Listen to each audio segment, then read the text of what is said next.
कहानी की शुरुआत में हमें एक बार को दिखाया जाता है जहां लोग मजे से ड्रिंक कर रहे होते हैं। इसी बार में सर्जियो नाम का एक आदमी आता है। जिस टाइम सर्जियो बार का दरवाजा खोलकर अंदर आता है, ठीक उसी टाइम पर एक आदमी बार से बाहर निकलता है। जैसे ही वो आदमी बाहर जाता है, उसे कोई सर में गोली मार देता है और उसकी मौत हो जाती है। ये देखकर लोगों में भगदड़ मच जाती है। आसपास के सभी लोग वहां से भाग जाते हैं। किसी को कुछ नहीं पता कि गोली किसने और कहां से चलाई। कुछ ही देर में सड़कों पर सन्नाटा छा जाता है। बार के अंदर मौजूद सभी लोग दरवाजे के पास खड़े होकर डेड बॉडी को देखते हैं, लेकिन डर के मारे कोई भी उस मरे हुए आदमी के पास नहीं जाता। उन्हें समझ नहीं आता कि अब उन्हें क्या करना चाहिए। उसी वक्त एक आदमी पुलिस को कॉल करने की कोशिश करता है, लेकिन उसके फोन में नेटवर्क नहीं आता। और जब बाकी लोग भी अपने मोबाइल में नेटवर्क चेक करते हैं, तो उनके मोबाइल में भी नेटवर्क नहीं आ रहा होता, जैसे किसी ने जैमर लगा दिया हो। ये देखकर वे लोग और भी ज्यादा डर जाते हैं। तभी इस बार का क्लीनर डिसाइड करता है कि वो उस मरे हुए आदमी के पास जाएगा, लेकिन जैसे ही वो डेड बॉडी के पास आता है, तभी उसे भी कोई शूट कर देता है। यह देखकर बार के अंदर मौजूद सभी लोगों की सांसें गले में अटक जाती हैं और डर के मारे जमीन पर लेट जाते हैं ताकि स्नाइपर उन्हें शूट न कर सके। सभी को एक बात समझ आ जाती है कि बार से बाहर जाने का मतलब अपनी मौत को बुलाना है। वे लोग टीवी ऑन करते हैं ताकि उन्हें पता चल सके कि आखिर यहाँ क्या चल रहा है, लेकिन इस हादसे के बारे में टीवी पर कोई खबर नहीं चल रही होती। वो लोग परेशान हो जाते हैं कि मैड्रिड जैसे बड़े शहर के बीचों बीच 2 लोगों को सड़क पर गोली मार दी गई, लेकिन इसके बारे में टीवी पर कुछ भी नहीं दिखाया जा रहा। जैसे ही उनकी नजर बाहर जाती है, तो वहाँ से दोनों लाशें गायब हो चुकी होती हैं और साथ ही उनका खून भी वहाँ से साफ कर दिया गया होता है। सभी को कुछ समझ नहीं आता कि यहाँ क्या हो रहा है। तभी सीटुर कहता है कि मुझे लगता है कि किसी ने हम सबको किडनैप कर लिया है और वो चाहता है कि हम में से कोई भी यहाँ से बाहर ना निकले। तब सर्जियो कहता है कि हो सकता है हम में से कोई एक आतंकवादी हो जिसके पास कोई बॉम्ब हो और सरकार उसे पकड़कर मारना चाहती हो ताकि वो यहाँ से बाहर जाकर पब्लिक प्लेस में ब्लास्ट न कर सके। ये सुनकर एक आदमी जिसका नाम नाचो है, वो चुपके से अपने पैर से एक ब्लैक कलर के बैग को छुपा देता है। ऐसा करते हुए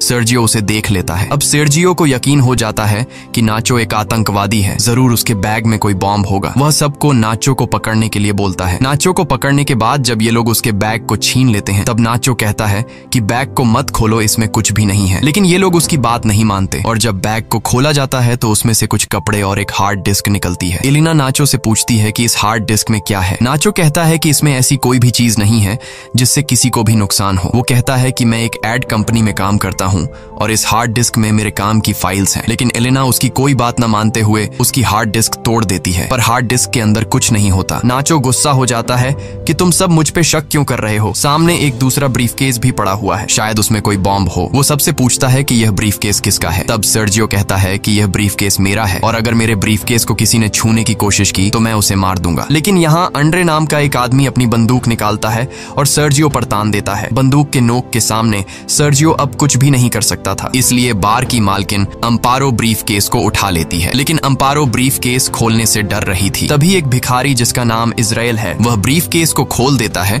और ब्रीफकेस के अंदर से सारा लेडीज का सामान बाहर निकलता है। सर्जियो कहता है कि मुझे यह सब बेचना पड़ता है और लोगों को मेरे इस काम के बारे में बताने में मुझे शर्म आती है। इससे पहले कि कोई कुछ समझ पाता, उसी वक्त उन्हें बाथरूम से एक अजीब सी आवाज आती है। जब ये लोग वॉशरूम का दरवाजा खोलने की कोशिश करते हैं तो दरवाजा अंदर से लॉक होता है। ये लोग किसी तरह दरवाजा खोलकर बाथरूम में जाते हैं और देखते हैं कि वहाँ पर एक मोटा आदमी पड़ा हुआ है जो कि बेहोश है। दरअसल कहानी की शुरुआत में ये आदमी खांसते खांसते इस वॉशरूम में आया था और तब से वो यहीं पर बेहोश पड़ा है। इस आदमी के पास एक इंजेक्शन भी पड़ा होता है। ये लोग इससे एक नशेड़ी समझकर वहीं पर छोड़ देते हैं। तभी इन लोगों को बाहर से गाड़ियों की आवाज आती है। जैसे ही ये लोग बाहर के गेट के पास जाते हैं तो ये देखते हैं कि बाहर बहुत सारे आर्मी ऑफिसर्स आए हैं जिनके चेहरों पर मास्क लगा हुआ है। आर्मी सोल्जर्स को देखकर ये लोग बहुत खुश हो जाते हैं और मदद के लिए पुकारने लगते हैं। ये सोल्जर्स वहाँ पर बहुत सारे टायर्स का ढेर बनाते हैं और उन टायर्स को जलाकर वहाँ से चले जाते हैं। हालांकि सभी को लग रहा था कि ये हमारी मदद करने आए हैं, लेकिन वो इनकी मदद नहीं करते और वहाँ से चले जाते हैं। कुछ देर बाद टीवी पर न्यूज दिखाई जाती है कि सिटी के एक बहुत बड़े हिस्से में आग लग गई है, इसीलिए उस जगह को सील कर दिया गया है और उस जगह पर अब कोई भी नहीं जा सकता। बार में फंसे लोगों को कुछ समझ नहीं आता कि सरकार झूठ क्यों बोल रही है। ये आग सरकार ने खुद लगाई है, उन्होंने हमें देख भी लिया फिर भी हमें नहीं ले जा रहे। तभी वो आदमी जो बाथरूम के अंदर बेहोश था, वो अचानक सबके सामने आ जाता है। उसकी पूरी बॉडी बुरी तरह से फूल गई होती है। साथ ही उसकी आंखें भी सफेद लाइट की तरह चमक रही होती हैं। वो आदमी कहता है कि मेरे पास मत आना और मुझे छूने की कोशिश बिल्कुल भी मत करना। ये कहकर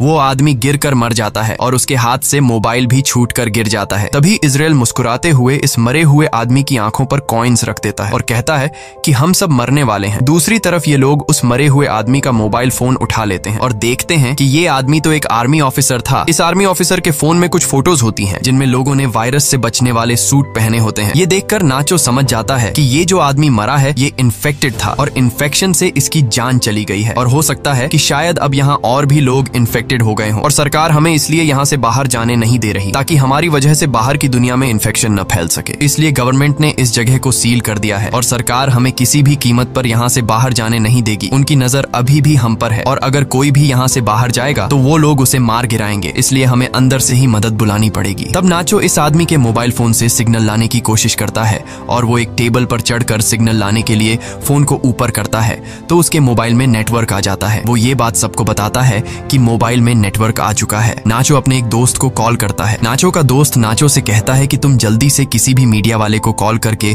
उसे सब कुछ बता दो। लेकिन तभी सेटर भी फोन पर बात करने के लिए टेबल पर चढ़ जाता है और नाचो से मोबाइल छीनकर मदद के लिए चिल्लाने लगता है। लेकिन तभी टेबल पर ज्यादा लोड आने की वजह से टेबल टूट जाता है और उनका कनेक्शन कट जाता है। तब एंड्री दोबारा सिग्नल लाने के लिए नाचो से फोन मांगता है, लेकिन बार की मालकिन अम्पारो उसे रोक देती है और कहती है कि इस फोन को मत छूना क्योंकि ये फोन उस इन्फेक्टेड आदमी का है जो इन्फेक्शन की वजह से मर गया है। ये फोन भी इन्फेक्टेड है और अगर तुमने इस मोबाइल को छू लिया तो तुम भी इन्फेक्टेड हो जाओगे। सर्जियो और एंड्री को बार की मालकिन की ये बात बिल्कुल सही लगती है। अब इसका मतलब नाचो और जिस किसी ने भी इस मोबाइल को या इस आदमी को छू लिया है वो सब के सब इन्फेक्टेड हैं और ऐसा करने वाले इनमें से 5 लोग हैं। अब ये तीनों एक साइड पर खड़े हो जाते हैं और मोबाइल और उस डेड बॉडी को छूने वाले 5 लोग दूसरी साइड पर खड़े हो जाते हैं। तब एलेना कहती है कि हमें पागलपंती नहीं करनी चाहिए। घंटों से हम एक दूसरे के साथ हैं, अगर हमें इन्फेक्टेड होना होता तो अब तक हम इन्फेक्टेड हो जाते। लेकिन एंड्री अपनी बंदूक निकालकर एलेना से कहता है कि मुझसे दूर रहो नहीं तो मैं तुम्हें मार दूंगा। इसके बाद बार की मालकिन सर्जियो और एंड्री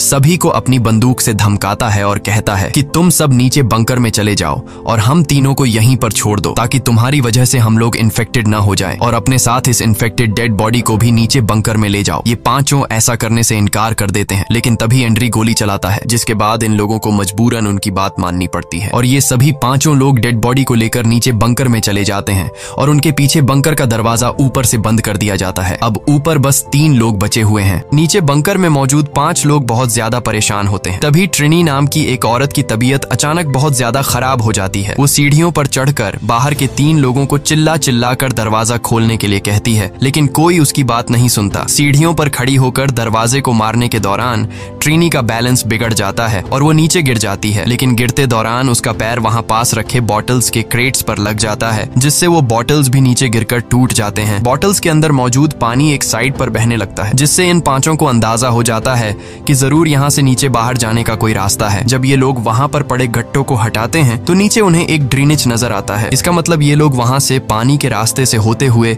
वहां से बाहर निकल सकते हैं। अब ये लोग सोचते हैं कि यहाँ से बाहर जाएगा कौन। तभी इजराइल ड्रेनेज के जाली को हटा देता है और वो ड्रेनेज के अंदर से होकर यहाँ से बाहर निकलने का फैसला करता है, लेकिन इस ड्रेनेज का रास्ता बहुत तंग था, इसलिए इजराइल अपनी पूरी बॉडी पर ऑयल लगाता है और इस ड्रेनेज से नीचे जाने की कोशिश करता है, लेकिन ड्रेनेज का छेद बहुत ही छोटा था जिससे वो नीचे नहीं जा पा रहा था और इजराइल छेद में फंस जाता है। तभी अचानक इन लोगों को गोलियों के चलने की आवाज आती है और उन्हें ऊपर मौजूद 3 लोगों की चिल्लाने की आवाजें आती हैं। आवाजें सुनकर ये लोग बहुत ज्यादा घबरा जाते हैं। फिर उन्हें ऊपर बार में धुआं दिखाई देता है जिसे देखकर ये लोग समझ जाते हैं कि ऊपर जो 3 लोग थे उन्हें किसी ने मारकर पूरे बार को आग लगा दी है। तब ट्रिनी ऊपर लोगों की स्थिति देखने के लिए ऊपर जाकर बंकर के दरवाजे को खोलने की कोशिश करती है, लेकिन बंकर का दरवाजा बहुत ज्यादा गर्म होता है, इसलिए ट्रिनी के छूते ही उसके हाथ जल जाते हैं और वो चिल्ला पड़ती है, जिसके बाद ये लोग ट्रिनी के हाथों पर पट्टी कर देते हैं जिससे ट्रिनी को थोड़ा सुकून मिल जाता है। वहीं दूसरी तरफ इजराइल अभी भी बुरी तरह से ड्रेनेज में फंसा हुआ होता है। अब वो लोग सब एक साथ मिलकर इजराइल को ड्रेनेज से बाहर निकालते हैं। इसके बाद ये लोग नीचे बैठकर चुपचाप इंतजार करते हैं जब तक ऊपर का मामला शांत न हो जाए। कुछ घंटों बाद आग पूरी तरह से बुझ जाती है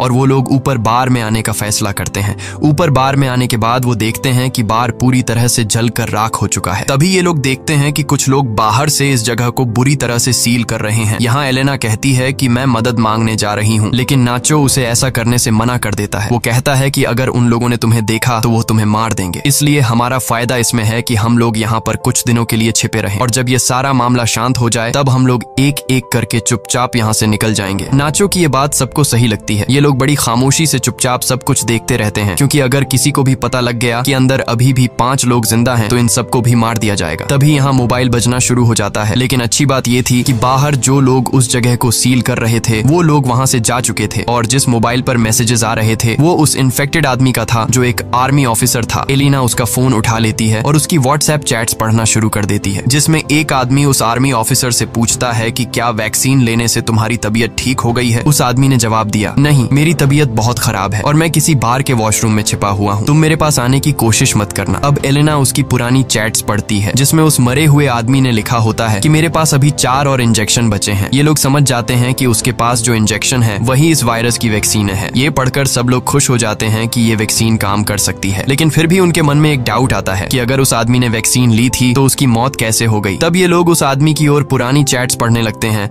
और उन्हें पता लगता है कि वो आदमी कई दिन पहले से बीमार था, इसलिए वैक्सीन इंजेक्शन ने उस पर असर नहीं दिखाया और वो मारा गया। इसके बाद अचानक उस फोन पर किसी का कॉल आता है, पर उससे पहले कि नाचो उसे उठा पाता, मोबाइल की बैटरी डेड हो जाती है। अब ये लोग किसी न किसी तरह से मोबाइल को चार्ज करने की कोशिश करते हैं।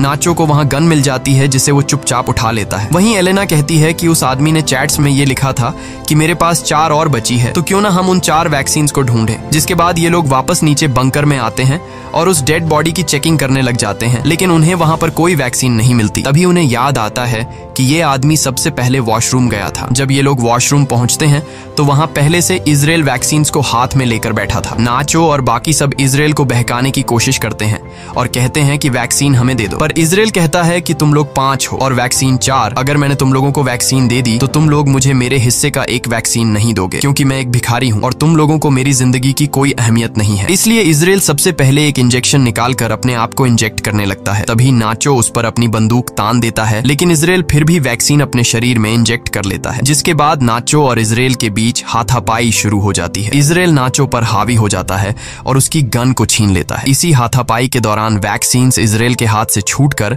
नीचे बंकर में गिर जाती है। ट्रिनी जल्दी से बंकर में जाकर वैक्सीन को उठा लेती है। वैक्सीन को हाथों में लेकर वो बहुत खुश होती है, लेकिन उसके हाथ पर पटिया होने की वजह से वह वैक्सीन को सही से पकड़ नहीं पाती और तभी उसके हाथ से वैक्सीन छूट जाती है और नीचे नाले में गिर जाती है। अब ये लोग दोबारा परेशान हो जाते हैं और सोचते हैं कि हम में से किसी न किसी को तो नीचे जाना पड़ेगा। इन सब में से एलिना सबसे पतली होती है, इसलिए ये लोग उससे पूछते हैं कि क्या तुम अंदर जाकर उन वैक्सीन को ला सकती हो। पहले तो एलिना मना कर देती है, लेकिन फिर बाद में वह मान जाती है। जिसके बाद एलिना की बॉडी पर ऑयल लगाया जाता है और उसे उस छोटे से छेद के अंदर जबरदस्ती धकेलने लगते हैं। बड़ी ही मशक्कत के बाद वो नीचे नाले में गिर जाती है। काफी देर तक नाले के पानी में ढूंढने के बाद आखिरकार एलिना को वैक्सीन मिल जाती है और वह पानी से बाहर आ जाती है। तभी नाचो एलिना की तरफ नीचे एक तार फेंकता है और नाचो उससे कहता है कि तुम वैक्सीन को इस तार से बांध लो और फिर मैं इन वैक्सीन को ऊपर ले आऊंगा। लेकिन एलिना साफ साफ मना कर देती है, क्योंकि वो जानती है ऊपर 3 लोग हैं और वैक्सीन भी सिर्फ 3 ही बची है। वह कहती है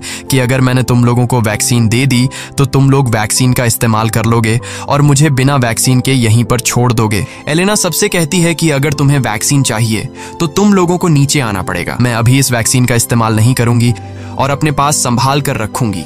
जब तुम सब नीचे आ जाओगे तब हम बैठकर फैसला करेंगे। अब ऊपर मौजूद लोगों के पास और कोई दूसरा रास्ता तो था नहीं, इसलिए ये लोग उस छेद का रास्ता बड़ा करने के लिए उसे तोड़ने लग जाते हैं। जब ये लोग छेद को तोड़ने में लगे होते हैं तब एलिना बाहर का रास्ता ढूंढना शुरू कर देती है। थोड़ी दूर जाने के बाद उसे एक जगह पर रोशनी दिखाई देती है। सबसे पहले वह इंजेक्शंस को वहां पर बने एक गड्ढे में छुपा देती है। उसके बाद वह सीढ़ियों से ऊपर जाकर देखती है कि बाहर बहुत सारी पुलिस फोर्स है जिन्होंने पूरे एरिया को कवर कर रखा है और वो लोग बार में मरे उनके 3 साथियों को जला रहे हैं। तब हम देखते हैं कि बाकी के 4 लोग जो ऊपर बंकर में थे उन्होंने छेद का रास्ता बड़ा कर दिया है और वे भी अब किसी न किसी तरह से नीचे आ जाते हैं। नीचे आते ही इजराइल और नाचो के बीच एक बार फिर फाइट शुरू हो जाती है। नाचो इस बार इजराइल से गन छीनना चाहता था और इस बार नाचो उससे बंदूक छीन लेता है। तभी पानी के अंदर से गोली चलने की आवाज आती है और नाचो ऊपर आ जाता है। जब ये लोग देखते हैं कि नाचो तो ऊपर आ गया है पर इजराइल अभी तक बाहर नहीं आया तो वो समझ जाते हैं कि इजराइल मर चुका है और ये लोग आपस आपस में एक दूसरे को कहने लगते हैं